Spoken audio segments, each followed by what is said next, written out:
Let me show you how it's done. Hi, folks. We are back with Ken Zakalik. So it's so interesting because Ken is a part of like a little trio where we come up with really, really great ideas that we want to push forward in innovation. And so it made sense for us to bring him on. Let me tell you a little bit about Ken. So Ken is an innovation leader with a track record of driving culture change and implementing strategic initiatives in fast-paced, high-growth environments. With a focus on emerging technologies, he has a proven ability to identify and leverage new technologies to drive business growth and enhance customer experiences. Throughout his career, Ken has consistently demonstrated his ability to build and lead high-performing teams, generate new ideas, and execute complex projects. He is a skilled communicator and collaborator, able to work effectively with diverse teams and stakeholders at all levels of an organization. All that said, Ken is an innovative and divergent thinker who's passionate about diving into emerging technology and exploring capabilities to drive value and impact, works hard to sniff out bullshit and discover wrong turns, and help companies rapidly take advantage of strategic opportunities. So that just gives you a little bit of an idea of some of the cool stuff Ken may be working on. So Ken, thank you for being on the podcast today. Oh, thanks to you both. Appreciate being here. So now it's so interesting because Tam and I always kind of back and forth on like what we're going to talk about before things happen. And I remember as we were talking about this one, we are just like, well, let's start off with this like Horizon 1, 2, 3 stuff that's out there, right? So one, can you define what Horizon 1, 2, and 3 is? And then also give us some examples and how the heck did we get here for that term? Hi, I'm Ken, and I work at Nike Valiant Labs. I'm the head of product. And so Valiant Labs is Nike's digital innovation area. And we think of all the really cool new things that we should be bringing out to the marketplace in the digital side. This concept, there's a lot of buzzy terms out there, but Horizon 1, 2, and 3 is actually something that I like because it's just a really easy way of explaining innovation. And I use it quite a bit. Of all the buzzy things out there, the Horizons is helpful. Some examples and how I'm thinking about it, but I will say, there is an official definition of a Horizon 1, 2, and 3, and I don't have it in front of me, so I cannot read it to you. However, I can speak to how I've internalized Horizon 1, 2, 3, and how it guides some of the things that I think about and how I operate through. And I think there's a lot of that going on in regards to how people are utilizing frameworks. And we can get into a whole conversation around frameworks. I don't necessarily always love them. However, if you think about Horizons 1, 2, 3, you think about those on a linear time scale where Horizon 1 is close, Horizon 2 is further out, and Horizon 3 is real far. And so when you think about things that you're able to accomplish within those horizons or how far away certain technologies are, it's a great place to model it. But I believe that it's modeled on the Clayton Christensen model of mental, sustained, and disruptive innovation. And I do have a frame of mind about what guides those specific things. And so when you think about it in the practical sense, something that you can accomplish in a Horizon 1 timeframe is probably something that's a little bit more incremental. And the way that I process that is to say it's truly business model innovation. You've got tools, you've got capabilities, and you're probably focused on a specific area of business and you're serving that business well. And you want to expand your reach into a new and differentiated audience. And maybe you need to iterate your technology slightly in order to achieve that product market fit for that specific audience. But really, it's an incremental shift. There's no heavy lift there. It's really a matter of, hey, we're going to dedicate resources and time into doing a specific thing here. Let us go and do that thing. And then you can see how that market responds. And you've either hit your business model innovation or you haven't. When you think about something, in my opinion, that's sustained or in a Horizon 2 timeframe, you probably need a little bit more technology. It needs to be differentiated. And it's something that's within your wheelhouse. You know how to get this thing done. You've got your technology capabilities, building your foundation for what it is that you want to do. But really, it's a little bit more than just identifying a new audience. You've got to actually change your product to meet it. And then you think about your disruptive or your Horizon 3 timeframe. And those are things that are substantively different than what you do today. And that requires you're building holistically something new, probably for an audience that you don't already speak to or doesn't know you in a meaningful way. And you've now got to get in there and you've got to be able to identify who you are, why you're important, why you can add value in that area. You've got to probably get something that's at least comparable to what's already in the market with your differentiated experiences in order to achieve that new and differentiated thing. So if I were going to go through and I was going to say some examples for Horizon 1, I would say that Square offering services back to the businesses to say, hey, let's create a loan program for you. They're already in your business. They're already serving your customers. They're already processing your transactions. And so creating lines of credit based upon what they know your earnings are to give businesses a loan might be something that's incremental for that specific business. If you're thinking through somebody like Honda's probably a bad example, but I'm going to roll with it. But if you think through Honda and they're saying, hey, we want to get into, let's just imagine they wanted to get into tractors. That's something that's completely within Honda's wheelhouse to be able to achieve. They know how to create engines. They know how to create chassis and bodies. They know how to make wheels move. They know how to make mechanical parts function. And if that's an area of business they wanted, of course, they'd have to retool their systems to be able to produce those types of products. However, nobody would be completely shocked to say, oh, Honda went into the tractor business. It would add up. You would be able to do that type of thing. I think on the disruptive and Horizon 3 side could be anything that sort of comes out of left field. And I don't know, I'm failing to come up with really good examples because I think they're so rare. But if you think about Apple getting into the iPod game and being a music player, I think way back then when they were a PC manufacturer and they had to retool things for different form factors, for different audiences, reliant on different power sources, they had to completely figure out how they were going to pull that one off. And it came from complete left field. Nobody saw it coming, right? Sony, who was owning the portable music space, obviously wasn't thinking in the same way or wasn't able to figure out the right user experience in order to make that happen. So that's one example I would say of a disruptive act by a large company. One way I like to explain Horizon 1, 2, and 3 is along the continuum of, let's just say, Uber, because everybody knows that. It's a good case. Horizon 1 being very close to the core, personalization. I like the way you mentioned that. For Uber, that could have been Uber Pool or Split Fare. Uber saying we have a customer group, we have a problem that we're solving for them. How do we extract more value from that customer is really the question that they're trying to answer. And something like Uber Pool or Split Fares is a feature that they may come up with. For Uber, Horizon 2 for them was essentially Uber Eats. Same customers, new product, maybe an adjacent customer group, a couple new customers they could have gotten along the way. One point of differentiation I like to make about Horizon 3 is it may not necessarily mean it's a new customer group, but it does mean that it fundamentally changes the way that you do business. And for Uber, that was autonomous driving. They're play into looking that far out in the future and saying, fundamentally, how will our business be different in the future? Them looking into autonomous driving vehicles and trying to pave the way there is an example of Horizon 3 for a company. And the point I think that I'm trying to make here is, and we can expound on this, Ken, is why is it or is it not important for companies when they place their bets, let's say, that they are doing so mindfully in all three of these categories, or do they need to be doing so mindfully in all three of these categories? Everybody knows that you need to be tending the field, Horizon 1 opportunities. It's very easy for your competitors to steal your current customers. Every company understands, especially startups, this is where make or break them phase of their trajectory. They know how to till the field currently. They know how to attend to the customers that they currently have. And then they meet this critical part in their journey where it's about growth.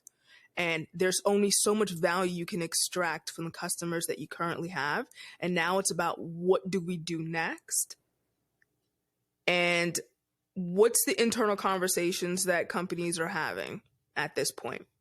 So that's really interesting. And I want to roll with it for just a quick second. So I think what's interesting when you think about digital disruption, everything is fairly easy, right? I mean, when you're thinking about what you're developing and how it's operating and how you're delivering it and all of those things, it's fairly easy. I think what was interesting about the Uber move in that Horizon 3 model is what business does Uber have developing an autonomous driving car? Now, that's well and good. They obviously are resourced to be able to do such a thing. But something interesting came up in my attention not too long ago when you think through what are all the moving pieces necessary and are you set up for success in that thing? And so when you think about, let's say, all the companies that distribute goods throughout the United States, and they want to acquire a new type of good they want to distribute, but their supply chain and their systems for bringing in new products, storing those and inventorying those, and then releasing those could break anything new that you're trying to do. And so whether or not you're able to build the technology necessary for you to be able to create a self-driving car how are you able to create a supply chain that gets the device that you need to whomever else it is? And things can break in the supply chain. And it's just this really interesting thing coming from a digital background to think through that, oh, you've got a new product that doesn't fit the box that you're normally used to dealing with. And not only do you have to get the technology right to say, yes, we can actually drive correctly and it can integrate with the systems of the car in the way that we need it to do because it's technology and a digital interface. How are we actually now creating a supply chain that necessitates people getting the devices that they need in order to be successful in that? And if you can't be profitable in that supply chain, then the whole business doesn't matter. I would push back on that because I think that, speaking of the Uber case, they did not succeed in this autonomous driving. And that's probably because they tried to invest in it in a way that they were not set up or had an advantage to win at. In instances like this, listen, if the message to any organization is you should be placing bets in all three of these horizons in order to hedge against the future, a company who is not built to invest in something like autonomous driving, which is Horizon 3 deep technology, should not place their bets in that category just because they don't have the competency today. They're just going to have to invest in different ways. I don't think Uber should have been in the position to do it in the way that they did it. They essentially got into issues with Google for stealing trade secrets. What they probably should have done is what Amazon did, is just invest in a startup that's already doing it, like they did with Rivian.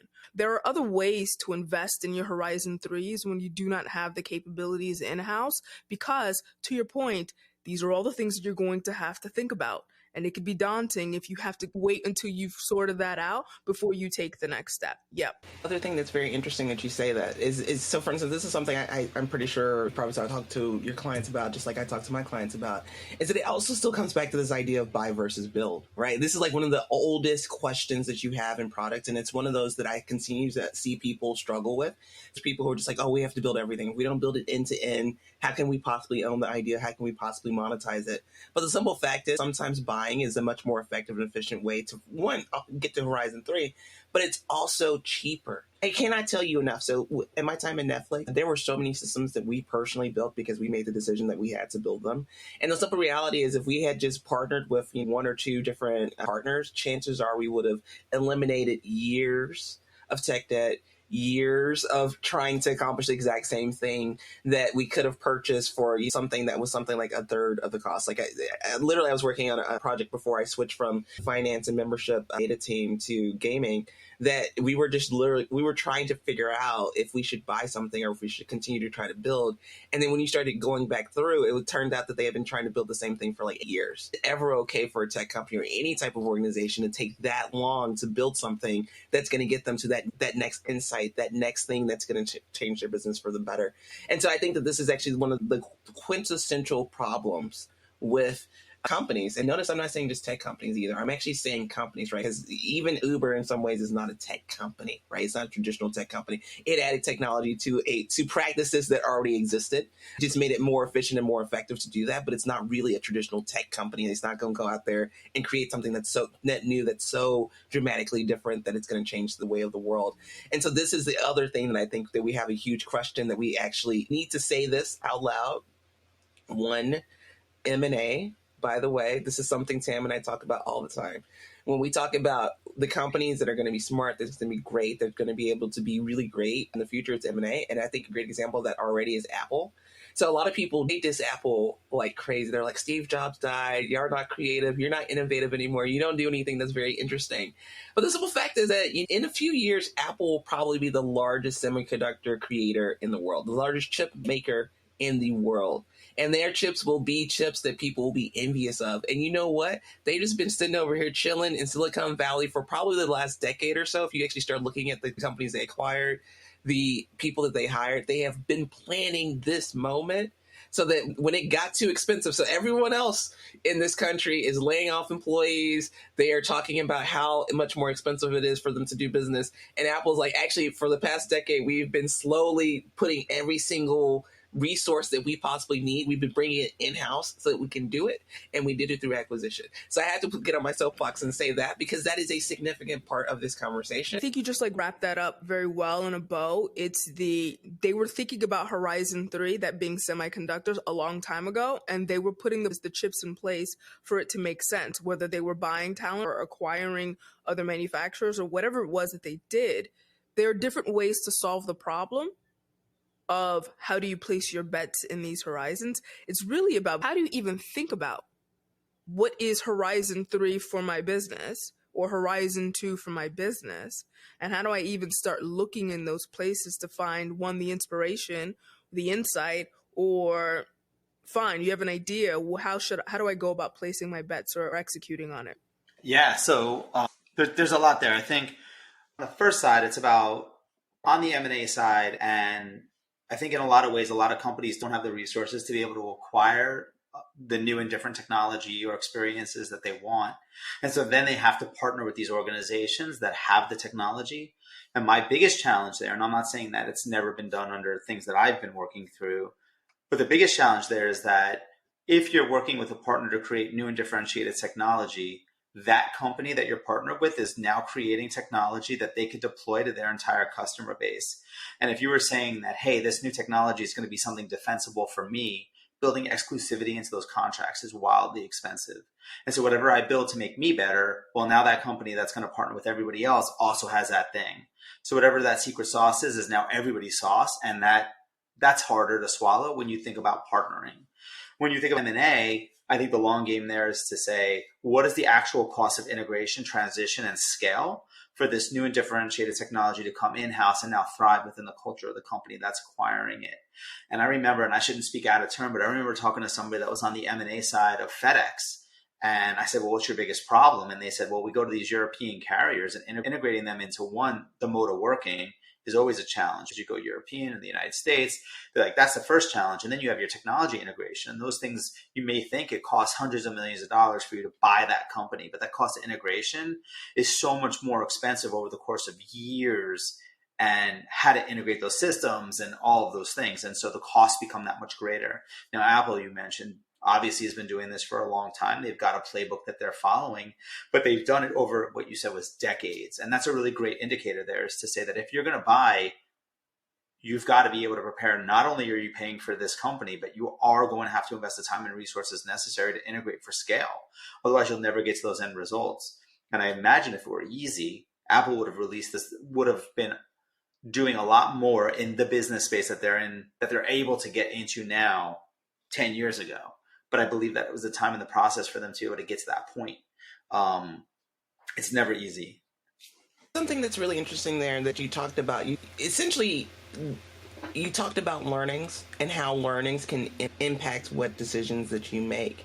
And this is something I think that would be very interesting to kind of do when we get into this Horizon 1, 2, and 3, because one of the things that's fascinating is on one side, you can clearly see, like, I'm pretty sure that at Apple, they were like, well, they're only going to want phones and iPads that are faster and faster, they're more efficient, that's more energy efficient, that allows them to also have really great battery life. So it makes sense to do chips, right? Like that, I'm sure there was an insight, a deep insight that they had from users and how users use their products, that it just made them think through this.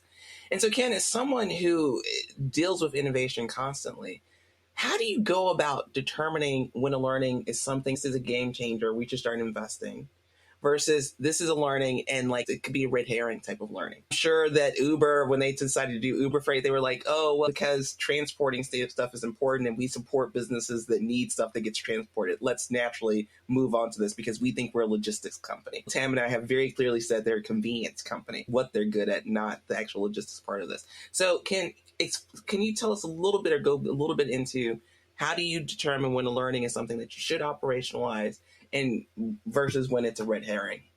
Yeah, so I think it's sort of interesting, right? So let's go back to that Apple example really quickly, because I think that there's something telling there.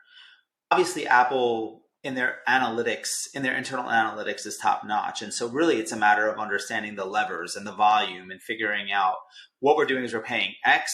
If we're going to scale, we're going to be paying X% for Y or Z time frame, and it's going to cost us this much money. And if we were able to buy this company and bring it in-house, we'd be able to lower costs. It was a very easy, I'm not saying it was easy, but I'm saying the learnings were there. They knew what they knew. They knew where their strategy was taking them. They knew what they were going to try and be getting after. And they just determined that on paper, it looked a lot better for them to be able to acquire and build out this capability of their own. I would imagine if I were at Uber, the thinking that I would have would be to say, what do we do that we know freight companies don't do well? And that would be within the user experience. They would say people are able to open our app. They're able to achieve the thing that they want to achieve. It's quick. It's delightful. People are very happy to utilize that service in a meaningful way. And I don't ship a lot of freight, and so I don't know how it is completely, but I do understand that shipping things, of course, internationally is really muddled in a lot of logistics and paperwork and operational capabilities. And if I were to go through Maersk today and try to ship something, I imagine it would be extremely difficult, right? I think there's probably paperwork. Even if it was online, it probably wouldn't be a great form. It probably doesn't remember the things that I told it before. Again, I can't say emphatically that this is the way it is. However, if I were Uber, I would say, hey, we can probably create some of the dissonance in the process of actually transporting goods from A to B. And if we can get really good there and we can start to build some name recognition, we could probably control some level of what these shippers are doing and how they're getting some of these customer base, and we'll be the top of their funnel. There's no way they were going to build ships to go across the sea. And so I think they were probably right in their hypothesis there. I'm not sure how they executed it, and I'm not sure if the customer base was big enough for them to actually have a big revenue, right? If I'm a large shipper and I'm shipping things, thousands of items a day through these giant transport channels, then no, I'm probably not shipping to Uber. There's probably no benefit for me in that capacity. And those that aren't doing it, there may not be enough of those customers to actually make it worth it for growth. I don't know. But that's what sort of the logic that I would be going through. Let's pretend you do have the right learnings, right? Like you've done experiments, you've talked to your users, you have lots of data, and so you have a very clear insight, right? You're just like, no, I definitely understand what we should do and why should we do it. But having said that, I've worked in corporations. I'm sure that you've worked with corporations too, Ken, where even when you have all the right insights, you have all the right information, it's still very difficult to operationalize those things, right? Still very difficult to take that and actually build something that people want to use, or even do it in a timely or even an effective or efficient manner. The question is like, what the heck is the problem with corporations? Why is it so hard to innovate? What do you think that they should be thinking about or doing differently in the future? Yeah, so that's like the big problem with innovation. And I think it really comes down to, there's a lot of different facets of it, right? So I'm a big fan of doing proof of concepts, going into the marketplace as minimally as possible and getting the feedback that you can. I can tell you that whenever you do prototyping into the marketplace, you're never coming in with a comprehensive solution. You're coming in with a specific idea of what it is that you want to do. And then you have to be thinking about how whatever it is that you put out into the world is going to integrate into the larger product that you've got out there. You had mentioned Netflix. If Netflix was going to be testing a new way to navigate through, obviously that's an incremental innovation, and you could do that through A/B testing or through certain test groups. But if they were offering something wholly new and different, like a video player, let's say they were going to do a handheld video player, which obviously is insane, but let's just say they would have to create everything outside of their core infrastructure. They'd have to get it out into the marketplace. They'd have to get those learnings back. And then you have to think about the scale of their learnings. And is that statistically significant to the rest of the business? And maybe it is, and maybe it's not. But for a company like Netflix, it would be really hard for them to get that many people out there in the marketplace using a product to emphatically understand that if we integrated this into the core Netflix offering, it would be mammothly explosive. It's always a little bit of gut that says, is this more valuable than the other stuff that we could be doing in that same space, and put it out? And that's the crux of the problem, right? Is what you're testing in this nascent innovation space significantly impactful enough for me to disrupt all of the other things that I've got planned, all of the incremental features that I want to get out there, all of the new tangential products that I want to get out there for a new product market fit to a new audience? You mentioned gaming. So for example, because gaming came into the Netflix ecosystem, how many usability changes couldn't go into the Netflix ecosystem? And how many of the disruptive technologies that they wanted to get after couldn't get in because they were doing that instead? So there's a lot of the opportunity costs that fall into that. And I'd say that when doing gaming, how many people could you have possibly tested with in order to say, yes, this is going to redefine the Netflix of the future? At some level, you'd have to say, we have these indicators. Now, you talk about the problems that go on internally about why these companies can't get after that sort of innovation. And then you have those people that are leading the core business, and they're saying, hey, this 2% lift that I could manufacture through this feature enhancement is going to be better than a 0.05% lift you could do through gaming. In addition to do the gaming infrastructure work and now the re-education of the customer to start using those in a meaningful way, I've got to market in meaningful ways. And that means I can't market other things. It's going to saturate the message.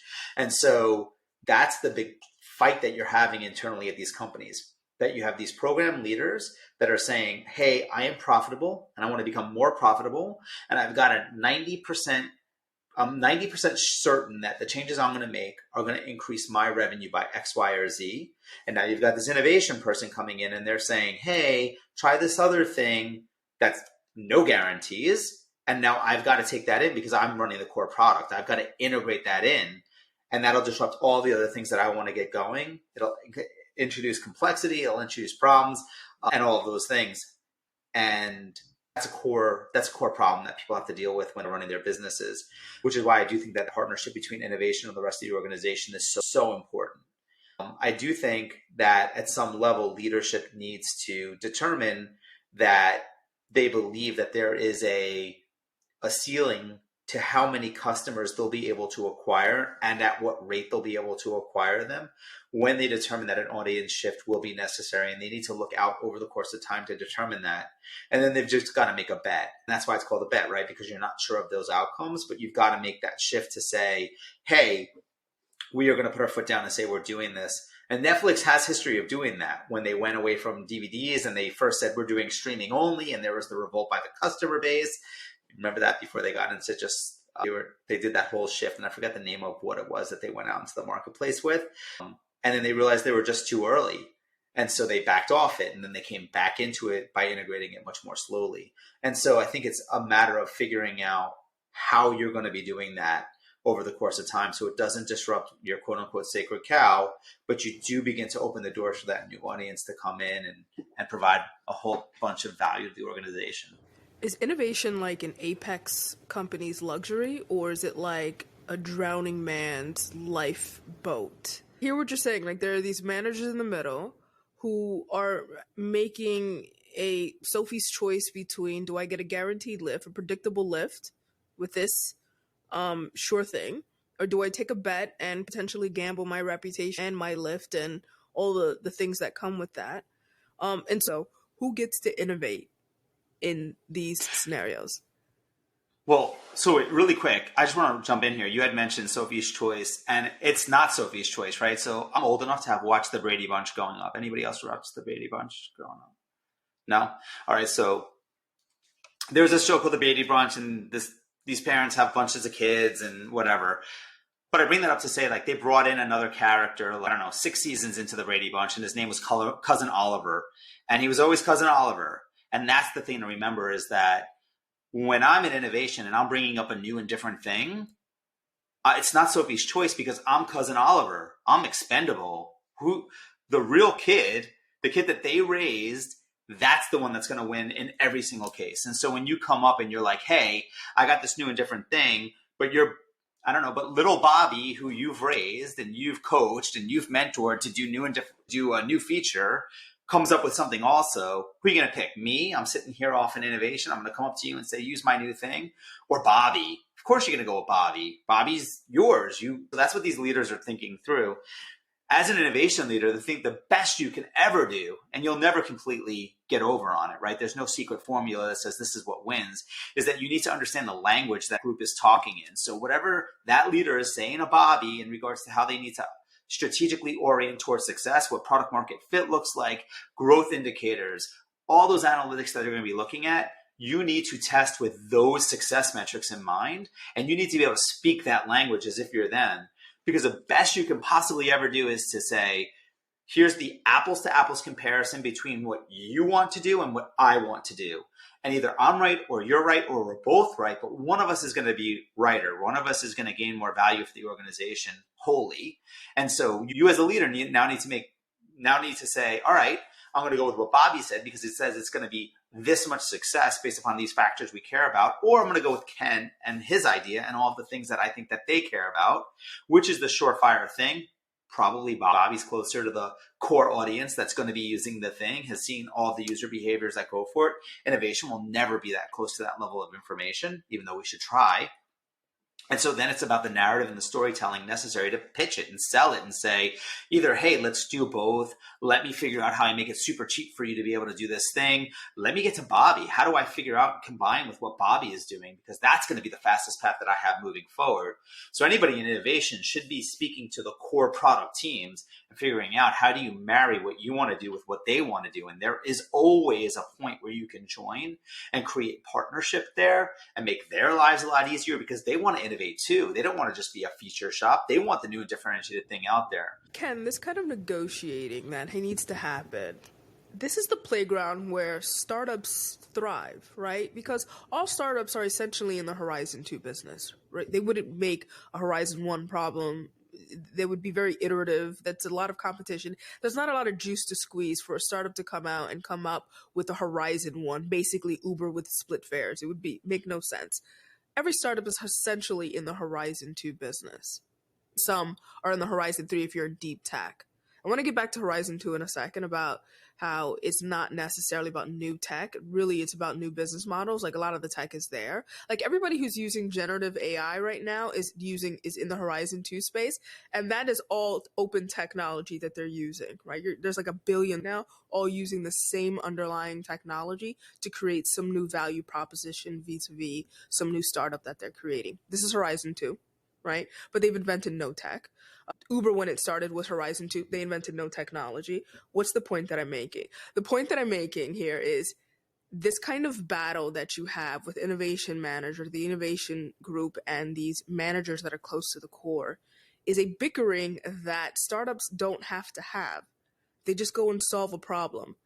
And just making an observation about how is that a good thing for an organization to allow that to happen when the end of it is essentially you're just going to let the startup prove the point first, and then you're just going into M&A. What is it of having a managed organization? So I think there's sort of interesting things. It's about how close you are to a specific customer. And I think that your internal innovation teams are always going to have a better idea of how your organization operates, the culture it works in, the technology that resides there. And I will say that your internal corporate innovators are always going to be able to get to market faster than integrated M&A. Now, the difference is that if you've got a company, a startup that's operating and you acquire it, it runs in and of itself for however long as it runs. And that becomes a point of being able to generate a ton of revenue for the organization if it's successful. Integrating it is always going to cost a whole bunch of money, and that makes sense. The difference is that with the feedback loops that come into an innovation team and an understanding of the specific customers that the large corporation is trying to address, they're always going to be able to get that broad view a lot better than the startups that have to focus into a more niche audience in order to find success. I want to go back to your example of the Brady Bunch. And I have another example for you. So I went back to the example of like the cousin example, because I think that's very interesting. So there's a movie called The Good Son. Have y'all heard of the movie The Good Son? Okay, so first of all, when Macaulay played that part, I knew he was going to grow up to be something different than what he started off as Home Alone. That's all I'm going to say, first of all, because he hit different in that movie. So Elijah Wood, in this case, is actually the cousin, right? And so the clutch part of The Good Son is that essentially the mother has to decide whether she's going to save a son who maybe is a bad seed, or if she's going to save the cousin who is the good kid. And so, Ken, you were talking about the cousin, like you always going to choose the biological kid, the kid that you've grown up with, that you raised. But sometimes that kid that you raised is a little asshole, and you need to get rid of that kid. Let him fall off the cliff. Exactly. Let him fall off the cliff. Because if you try to continue to support that kid, you're going to go broke. You know, you're going to be old and gray in a home. Nobody gonna visit you. Nobody is gonna show up for you, and you're gonna just be like, what did I do wrong in my life? So I think that's something that happens in businesses. I'll just look at a business, I'm like, your business is literally not working. Like you have not achieved product market fit. Nothing has occurred for you. You really should be looking for them cousins. You should be going out saying, I need to go find better people to take care of me when I'm old, because this business is not sustaining me. And so I just wanted to point out that fact, because I do think that's a significant thing here. A great example is these companies that are doing layoffs right now, almost all of them A lot of them said things like, we overhired, we took pandemic growth, and we took it very seriously. We obviously know that that's just like the veneer, because, like, just to be truthful, there's no way that all of these companies made the same exact mistake, especially considering when you have companies like Google, which have a ton of money in the bank, like, presumably, you probably could have reshuffled some of those people, but that's anyway, I'm going to get off my soapbox and say something else. But the whole point, though, is that a lot of times, your original business, like the businesses that sustain you, that help you get your name brand and that helped you start to grow, that helped you start to be these different things, is not actually what's going to sustain you. I mean, to the point of Netflix, I think Netflix is actually a good example. They decided to pivot into streaming because they could already tell that DVDs were going to go by the wayside. And they were correct. Although, by the way, there's still like something like 1 million DVD customers in Netflix or something like that. It's actually really like surprisingly a large number of people who still have DVD service with Netflix. But the point is that, like, being able to say, look over at the cousin and say, actually, I'm gonna pay for your college fund because my kid ain't gonna go nowhere, is something that's very significant that we should also talk about. Because innovation sometimes is about taking the scary leap. Right? It's sometimes about not being able to quantify and know that it's, how efficient or how effective something is going to be, but understanding that your business model may not sustain you for forever. I mean, I think another great example is GM. So GM has very much committed to all of their cars being electric by 2030. When I think about GM, I think about like big pickup trucks, SUVs. I don't think about electric cars, but I think that they understand exactly where things are going. And even if it's not from a moralistic, like, save the earth environment, it's also from a, like, government is going to continue to create circumstances that's going to be very difficult to manufacture and sell in cars, primarily because places like the state of California have said that it's not going to be acceptable in the state. And so because it's not acceptable in California, generally speaking, many industries will pivot and do completely different changes to their business model because they know if it won't work in California, it won't work anywhere. And so the simple point being that, like, sometimes you have to sometimes start to take risks that feel deceptively hard, right? And I say deceptively because a lot of times it actually isn't as hard as you think it is. It's about having the clear focus and desire and wherewithal to commit to it and actually execute on it. That's actually the issue. It's not about the fact that it's too hard to do.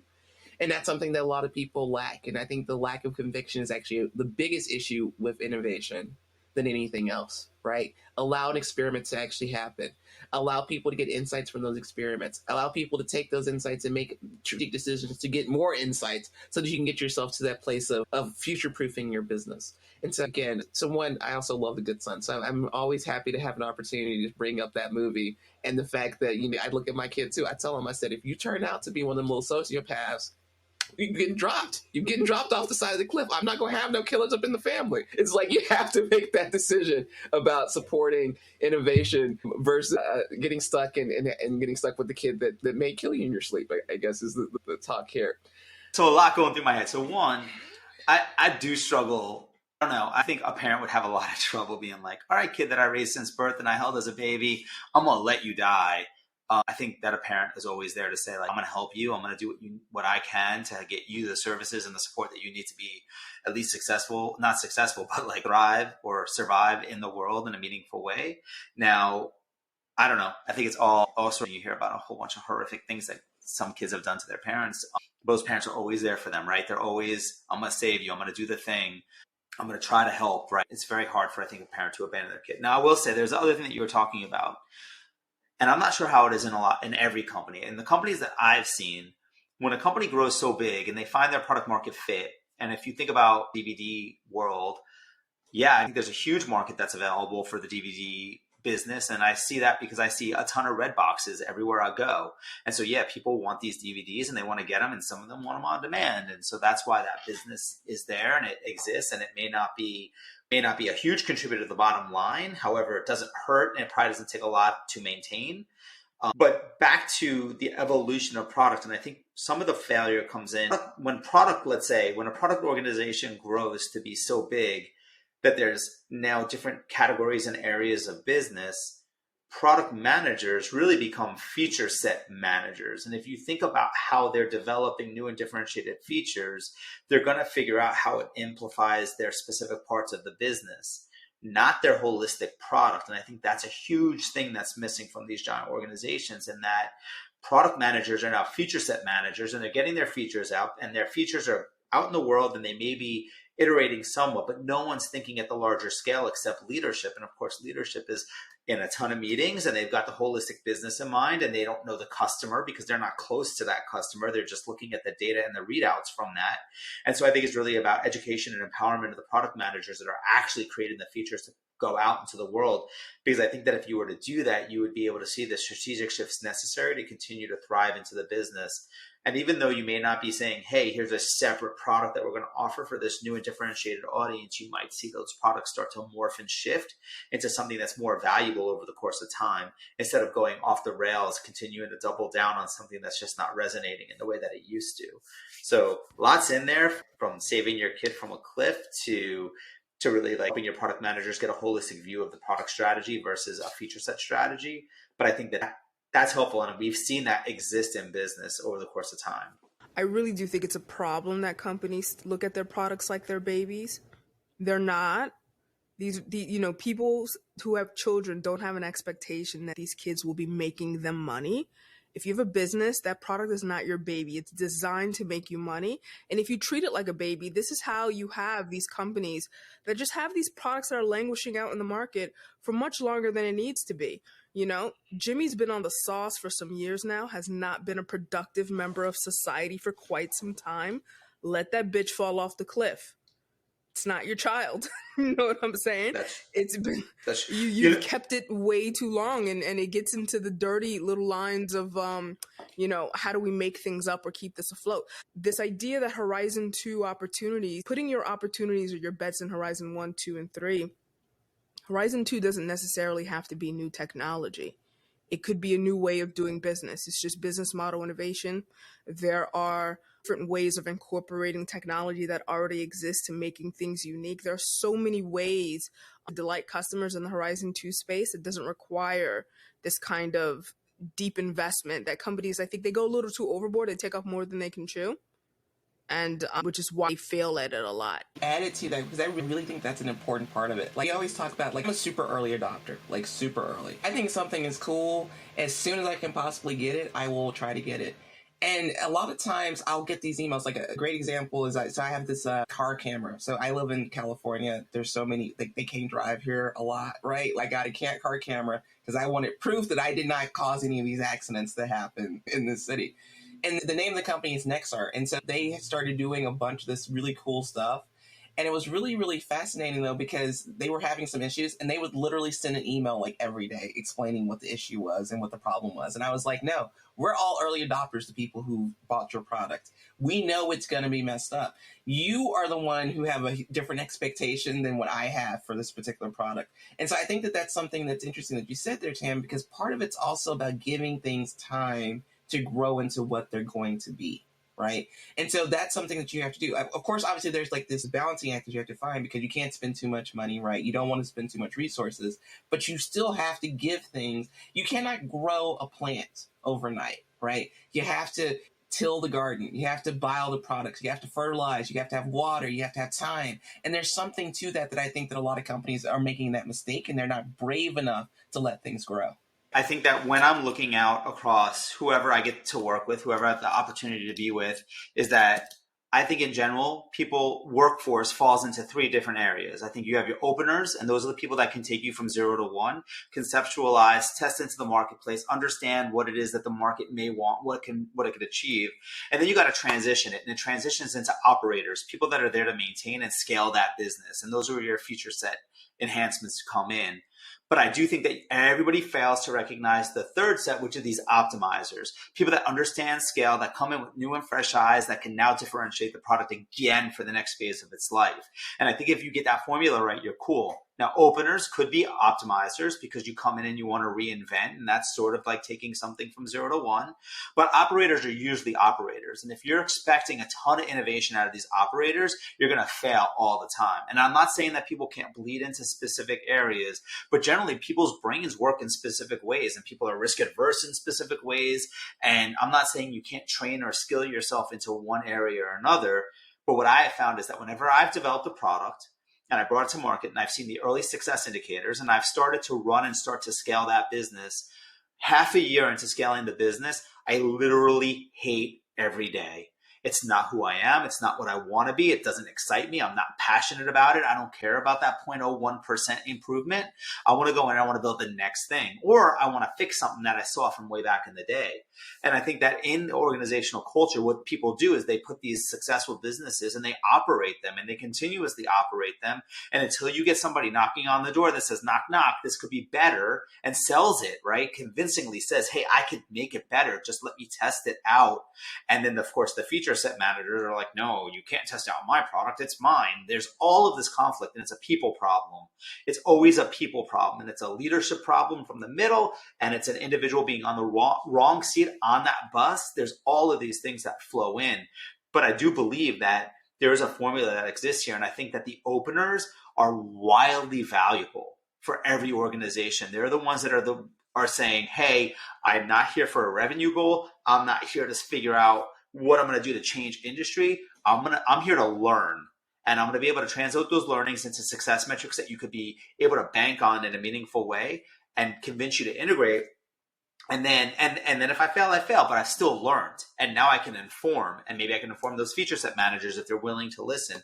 Or maybe I'm going to learn enough to optimize something else. Or maybe I'm going to learn that it's not the right timing. But I do think that framework, and I'm not saying that there's not more people or mixed people and there's an Enneagram and blah, blah, blah.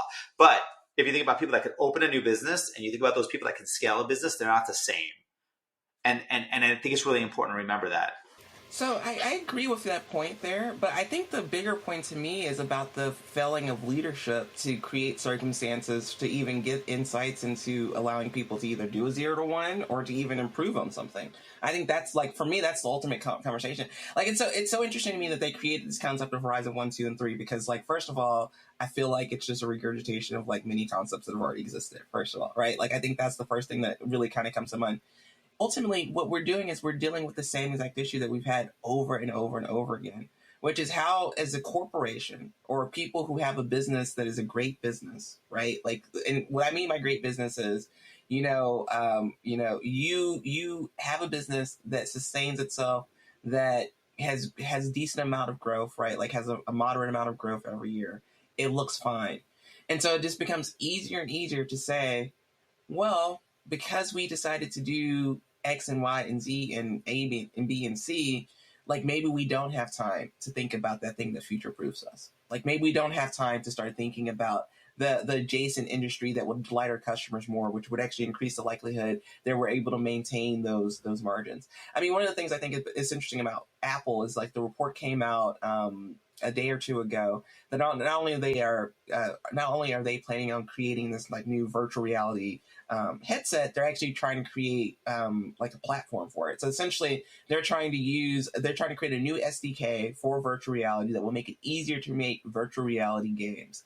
And the first thing I thought of there is like, I was like, that's classic Apple. Right, like they are building something to delight their customers, and then their response to it is, but we can only do so much. So let's create an ecosystem where other people will be a part of our ecosystem and will do half the work for us. And there's something that's interesting about that for me, right? Because like the App Store was the first App Store, right? And it completely changed the way that we actually use all technology products, right? Every single place is like, oh, well, this is actually an app. Because like, so every website you look at, there's a bunch of apps behind that actually powered that make it exist, and that's because that first ecosystem existed. And so I think again, the point is this is a leadership issue. It's a crisis of leadership more so than it is of whether you need to redefine these different terms of like what innovation looks like. It's about how do you create, how do you engender a community, an environment, a slate of people who will be patient enough to, Ken, to your point, you're talking about how leaders, the people who have the strategic thought, who understand exactly why certain things need to happen, they're in boardrooms. They're not necessarily with the product managers who are actually responsible for innovating on these things. And so that's a disconnect. And so the question becomes not whether innovation is important or that, should we be investing in innovation? It's how do we as leaders of organizations create a circumstance that great innovation can happen? And that's really the question I think that happens here, more so than I think anything this else. is about discernment. I think much less about hiring the right people. They would hire who they needed to hire if they made decision that they needed to make. It's about, are they agile enough to make the pivot, and what is a cost to that pivot? Take a look at Netflix, right? Who's doubled down, who's gone really deep in this theory of hyper serving everyone. There's so many niche slices of segments of content that they make that they just create a lot of content. How are they going to switch and be like an HBO? Right? That totally changes everybody's role there, how they do business. Going back to this Clayton Christensen, is the innovator's dilemma. You have Google up against OpenAI, right? Do they release their own large language model and compete in that way? It could fundamentally change the way that they do business. These are real questions that companies have to ask. We're talking about like really existential questions. Do we change the way we do business? And they may not be incentivized to do that, because if they were, they would hire the right people. So I think there's something so much again in this, in that when you're thinking through, first off, I think innovation has it's seasonal, right? There's seasonality that's built into that specific thing, and we're seeing it right now, right? So many of these big tech companies are now laying off specific innovation areas, and I believe that the people that are remaining from those innovation areas are going to be redirected, and you'll start to see optimizations coming out of core product, right? Because that's how you use that brain in a meaningful way. So I just want to throw out that I think that the smart in leadership, right? If you think about Netflix, and I know we're picking on Netflix a lot, and I don't know enough about them to really speak truthfully, but it occurs to me that when they were like, hey, so it looks like our stock price is going down, our earnings are suffering, what do? They went right up to an operator and they were like, what could we do operationally to start increasing our revenue? And that operator was like, well, why don't we just stop people from sharing passwords? And they were like, ding, ding, ding, because it goes against our term of use anyway. It's something that we were doing nicely anyway, and it will increase our revenue potentially, and we'll offer different subscription tiers. That didn't come out of an innovator, at least as far as any innovator that I could think of, right? Every response they've had in the last year has been very operational. Let's add ads. Let's do this. It's very operational. Right. And I don't know what's going on with their innovation team specifically, but I can say that all of those teams that were on big, audacious projects like X, for example, I know they suffered a bunch of the layoffs, and Project Loon may or may not still exist, and the autonomous car may or may not exist. I don't know what's still operating in those areas, but they're now saying, okay, how do we now optimize our core offerings to offer more and better feature sets so that we get adapt to the needs of the future versus creating something that might be a lot more audacious? The tides will turn back, right? And that is where startups get to shine, is when companies start to sort of huddle down and focus on their core offerings and improve those and optimize those in meaningful ways, that they can't be focusing at these external factors, that these startups are able to do so. And so it's an interesting season for them. It will shift back again, and then it will shift back. And these leaders that can actually walk that line and figure out where they can pivot to your point, Tim, with the pivoting, I think that's going to be really meaningful. I think it's so interesting talking about Netflix and some of the stuff, because I worked on a lot of those projects, and I will say that actually the password stuff happened long before they started having the economic crisis, because it just makes sense. Like, how can you have a product where hundreds of people can use one login if they wanted to? It doesn't scale after a while. So it's one of those things. So Greg Peters, the product team, they were working on that. And by the way, Greg Peters is co-CEO. I actually really think Greg Peters is a wonderful leader. So shout out to Greg. He's always showed up very well for myself and other people at Netflix. I had to say that because you know how I feel about that other person. Anyway, so back to the point. So Ken, first of all, it was so great having you here. And no code is a thing, right? The no code space is very, very huge. In fact, I've launched a couple companies this year, and majority of what I did, everything I did, the websites I created, all this other stuff are all no code websites. There's like a lot of the forms I have are no code forms. A lot of my services that I'm actually using to power this is no code. And again, this is one of those things that Tam was like, B, this is what's up. You need to like understand. Of course, like I listened to Tam because she gets like the big sister vibe, and I very much respond to big sister vibes. That's how this works out for me. And it has worked out exceptionally well for my businesses. And so we want to know, like, what do you think? What do you think about the no code space? What does this mean for innovation? What does this mean for businesses, et cetera? Yes, I think it really depends on what you're trying to do. And if what you're trying to do is put together a few pieces to validate a specific thing or to operate something that's a fairly simple thing to operate, then no code is dope. I think it's great. I think the challenge comes in is that when you go in and you start to do your customer discovery and how they actually use your product, and you start to need to integrate specific things that either don't exist already or need to be integrated in ways that are very, very complex to satisfy that consumer need, you'll start to see no code break down. And so when you think through one initial prototype, for sure, but can you go in there and can you sell your concept out, or can you iterate it in a nice and easy way without having to rebuild your entire product? And the way that I've seen no code is that no, it doesn't scale that way. I think you get your initial concept validated. You can create your forms. You may even be able to transact, and those things are great. And if that's your entirety of your business, yes, do it. Go for it. But if you're going to create a service offering that's got multi-functions that are built in that you now need to iterate because of specific customer demand, and those laid down paths that no code offers you are not available, you are now stuck with having to develop. And because what you develop may or may not integrate with what you've already got going, maybe it will, but maybe it won't, you're going to find yourself with more costs later on.